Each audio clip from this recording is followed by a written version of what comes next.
It's a gorgeous day here at the off-grid cabin. Let's talk about the differences between the EcoFlow Delta Max 2 and the Allpowers R2500 power stations.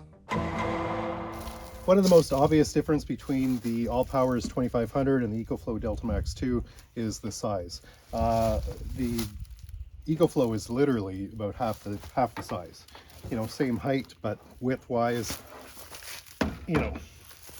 So I love the slim profile of the EcoFlow. One thing though that I'm going to note is that this thing, I've always been a little bit worried having it in the back of my truck when I'm driving around, because it's a little bit tippy, you know. Allpowers, I don't have to worry about that at all. This isn't going anywhere. That's solid as a rock. This thing a little bit top heavy, but I love it inside the cabin because it takes up so little space. I mentioned this before, but I like that the plugs are in the back so that I have a nice clean face that I'm looking at, as opposed to having the display and then all of the plugs on one side. But as far as the differences here,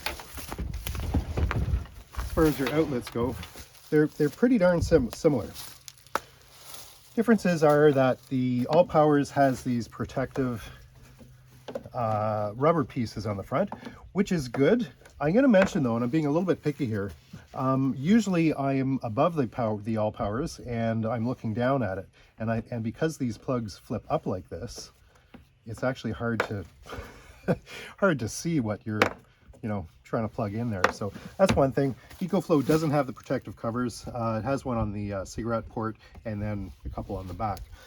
As far as the outlets go, you've got 4 AC outlets on the Allpowers versus 6 on the EcoFlow.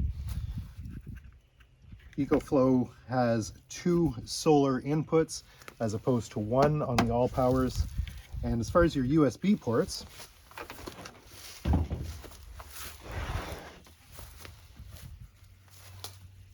pretty much the same thing. You've got 2 USB-A's and 2 USB-A's that are fast charging, same thing here. And then you've got 2 USB-C's, same thing on the EcoFlow. They both have cigarette ports. They both have fast charging with AC. You can also do a combination of solar and AC for both of these units. So they both charge up very, very, very quickly. Other differences are the fan noise. EcoFlow, you can hear the fan on both of these. EcoFlow is much quieter than the Allpowers for certain. If that's bothersome to you, EcoFlow is the way to go. If you want a smaller power station, EcoFlow is the way to go. If you're looking for budget, I see no issues with the Allpowers at all.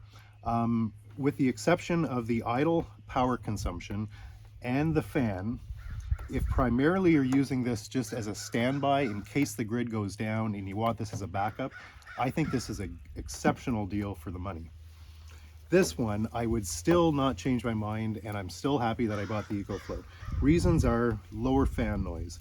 I like that it's a top tier brand. They both offer 5-year warranties on their power station, but I like the fact that EcoFlow is just, with a higher price tag, it's built solid.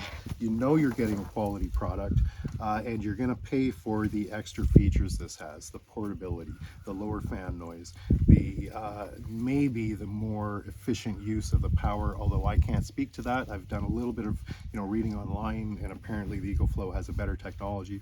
Who knows? Maybe that's just a marketing ploy. I'm not sure.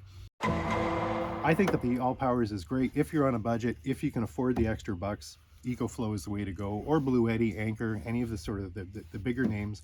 But as far as the lesser expensive, I don't want to say cheap because this doesn't feel cheap, but as far as the less expensive brands go, Allpowers is sort of the king of the of that realm. Great little unit. Leave me a like if anything in here has been helpful to you. Subscribe if you like.